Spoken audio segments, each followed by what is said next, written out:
മരടിലെ വില്ലയിൽ എത്തിച്ച് അവിടെ വെച്ചാണ് ഈ പീഡിപ്പിച്ചുവെന്ന് ഇവർ പരാതിയായി പറയുന്നത്. അതിനുശേഷം അന്നേ ദിവസം തന്നെ മുകേഷ് തന്നെയാണ് അവരെ കാറിൽ തിരിച്ച് അവരുടെ ആലുവയിലെ ഫ്ളാറ്റിൽ കൊണ്ടുവന്ന് വിടുന്നത്.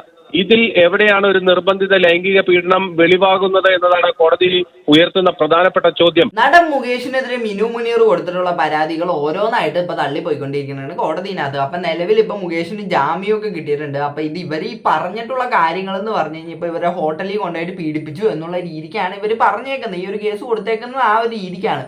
പക്ഷേ ഇപ്പൊ വരുന്നതെന്ന് പറഞ്ഞ് ഇത് ഇവരുടെയും സമ്മതത്തോടു കൂടിയാണ് ഈ പരിപാടിയൊക്കെ നടന്നേക്കുന്നത്. അത് കഴിഞ്ഞിട്ട് ഇപ്പൊ ഒരു ബ്ലാക്ക് മെയിൽ ചെയ്ത് ഈ മുകേഷിന് ഒരു മെസ്സേജും കാര്യങ്ങളൊക്കെ വാട്സപ്പിനകത്ത് അയച്ചു കഴിഞ്ഞപ്പോഴത്തേക്ക് 1 ലക്ഷം രൂപ വേണമെന്ന് പറഞ്ഞ മെസ്സേജും കാര്യങ്ങളൊക്കെ അയച്ച് അവസാനം ആ മെസ്സേജ് ഇപ്പൊ മുകേഷ് ആ പൈസ കൊടുക്കൂല എന്ന് പറഞ്ഞു കഴിഞ്ഞപ്പോഴാണ് ഇതേപോലെയുള്ള കേസുമായിട്ട് വന്നേക്കുന്നത് എന്നാണ് ഇപ്പൊ കോടതിയിനകത്ത് അങ്ങനെ ഒരു വാദമാണ് വന്നുകൊണ്ടിരിക്കുന്നത്. അപ്പൊ നമ്മൾ ഈ ഒരു സംഭവം നോക്കണമെങ്കിൽ ഇവരുടെ ഹിസ്റ്ററിയും കാര്യങ്ങളൊക്കെ നോക്കുമ്പോൾ തന്നെ ഇവര് മുന്നേ ഇപ്പൊ ഇവരുടെ അയൽവക്കക്കാരനായിട്ട് ഇതുപോലെ ഒരു വിഷയം ഉണ്ടായപ്പോഴത്തേക്ക് ഇവർ ഇങ്ങനെ ഒരു കള്ള കേസ് കൊടുത്ത് അപ്പൊ അങ്ങനത്തെ ഒരു ഹിസ്റ്ററി ഇവർക്ക് ഓൾറെഡി ഉണ്ട്. അപ്പൊ അങ്ങനെയുള്ള ഒരാളുടെ ഭാഗത്തു നിന്നാണ് ഇങ്ങനത്തെ ഒരു കേസ് വരുന്നത്. ഇവര് പിന്നെ ഈ മുകേഷിനെതിരെ മാത്രമല്ല ഇഷ്ടംപോലെ ആൾക്കാർക്കെതിരെ ഇപ്പൊ ജയസൂര്യക്കെതിരെയും അങ്ങനെ ഇഷ്ടംപോലെ ആൾക്കാർക്കെതിരെ നിരത്തി പിടിച്ച് കേസ് കൊടുത്തിട്ടുള്ള ഒരാളാണ് ഈ പറയണ മിനു മുനീർ.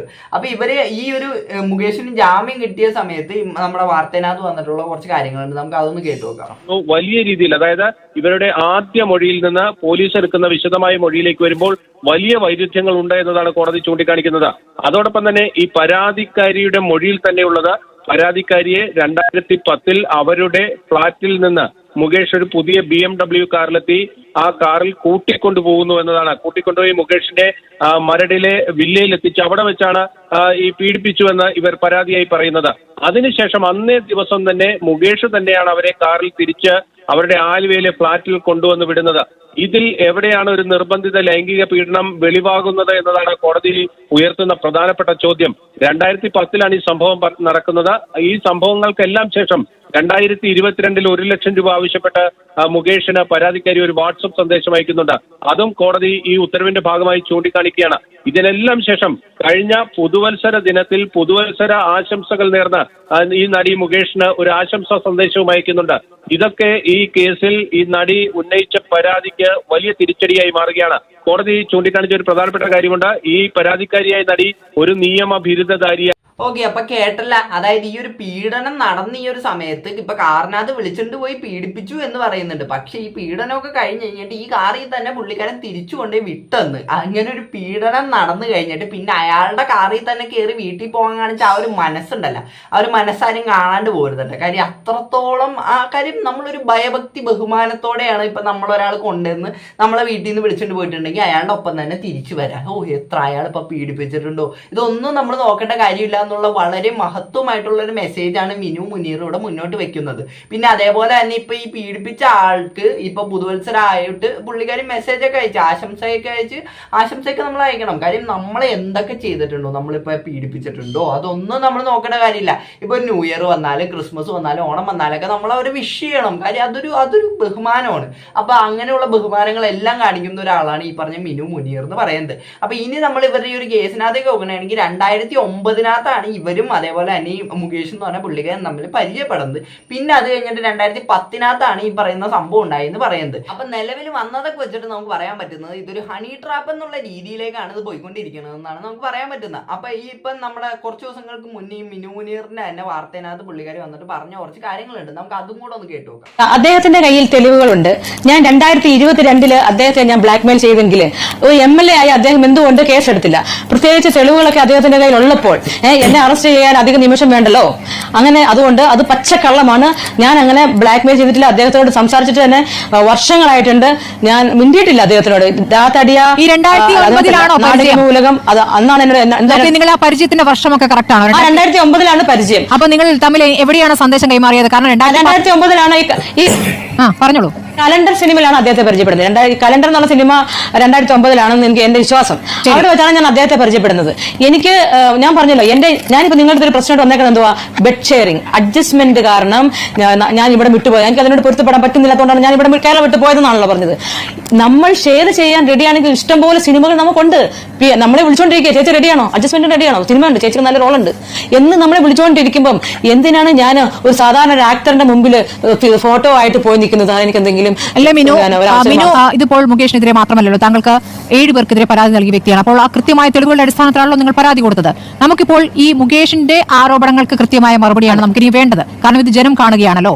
2009 നിങ്ങൾ പരിചയപ്പെട്ടു അല്ലെ? 2009 അന്ന് നിങ്ങൾ മിനു കുര്യനായിരുന്നോ? അതെ.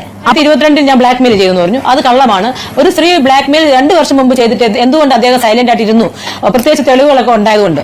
ഞാൻ പറയാണ്, തെളിവുകൾ ഉണ്ടെങ്കിൽ വെച്ചോ. നമ്മൾ നേർക്കുനേരം നമ്മൾ പോലീസ് ഓഫീഷ്യൽസിന് മുമ്പിൽ നമ്മൾ ഇരിക്കാൻ പോകുന്നവരാണ്. അവിടെ കാണിച്ചോളൂ. എനിക്കറിയാം അങ്ങനെ ഒരു സംഭവം ഉണ്ടല്ലോ. കാരണം ഞാൻ അദ്ദേഹത്തെ വിളിച്ചിട്ടുമില്ല, സംസാരിച്ചിട്ടില്ല. അപ്പൊ അദ്ദേഹം എവിടെ നിന്നുള്ള തെളിവ് വെക്കും? എനിക്ക് നന്നായിട്ട് I am really confident. Okay, അപ്പൊ ഇത്രയും കോൺഫിഡന്റ് ആയിട്ട് ഈ പറഞ്ഞ ആളോട് ഞാനൊരു ചോദ്യം അങ്ങോട്ട് ചോദിക്കട്ടെ. അതായത് 10 വർഷം മുന്നേ നടന്ന ഒരു കാര്യത്തിനകത്ത് നിങ്ങൾക്ക് ഇപ്പോഴാണ് നിങ്ങൾ ആ ഒരു കാര്യം വന്നിട്ട് പബ്ലിക്കിനോട് പറയുന്നത്.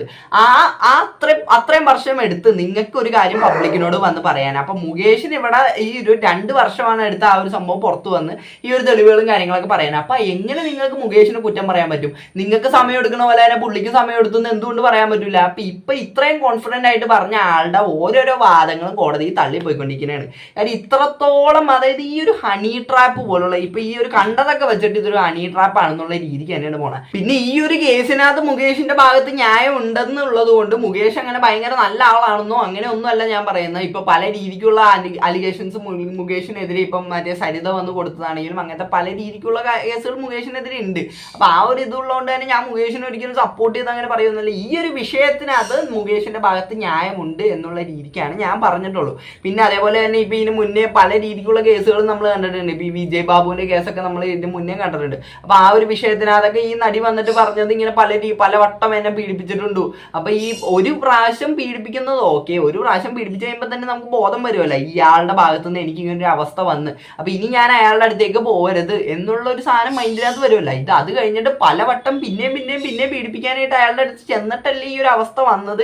അപ്പൊ ഇതിന്റെ ഇപ്പൊ ഒരു കൺക്ലൂഷൻ ആയിട്ട് നമ്മൾ നോക്കണമെങ്കിൽ ഇപ്പൊ ഈ ഒരാൾക്കെതിരെ എന്തെങ്കിലും ഒരു ദേഷ്യം ഉണ്ടെങ്കിൽ ഇപ്പൊ ഒരു സമയത്ത് നമ്മൾ സമ്മതത്തോടു കൂടെ ചെയ്ത പല കാര്യങ്ങളും പിന്നെ വന്നിട്ട് അയാൾ എന്നെ പീഡിപ്പിച്ച് അയാൾ എന്നെ കാര്യം ആ ഒരു സമയത്ത് അവരും കൂടെ എൻജോയ് ചെയ്തിട്ട് ഈ ഒരു പരിപാടിയൊക്കെ ചെയ്തത്. പിന്നെ അത് കഴിഞ്ഞിട്ട് ഇപ്പം വന്നിട്ട് പറയും അന്ന് അയാൾ 10 വർഷം മുന്നേ അയാൾ എന്നെ പീഡിപ്പിച്ചു, അയാൾ അവസരം തരാന്ന് പറഞ്ഞിട്ട് എന്നെ അങ്ങനെ ചെയ്തു ഇങ്ങനെ ചെയ്തു. കാര്യം ഈ അവസരം തരാന്ന് പറയുമ്പോഴത്തേക്കും നിങ്ങൾ ഈ ഒരു സാധനം നിങ്ങളുടെയും കൂടെ സമ്മതത്തോടു കൂടിയാണ് ഈ ഒരു സംഭവം ചെയ്യണമെങ്കിൽ പിന്നെ നിങ്ങൾ എന്തിനാണ് അതിന് പരാതിയായിട്ട് വരുന്നത്?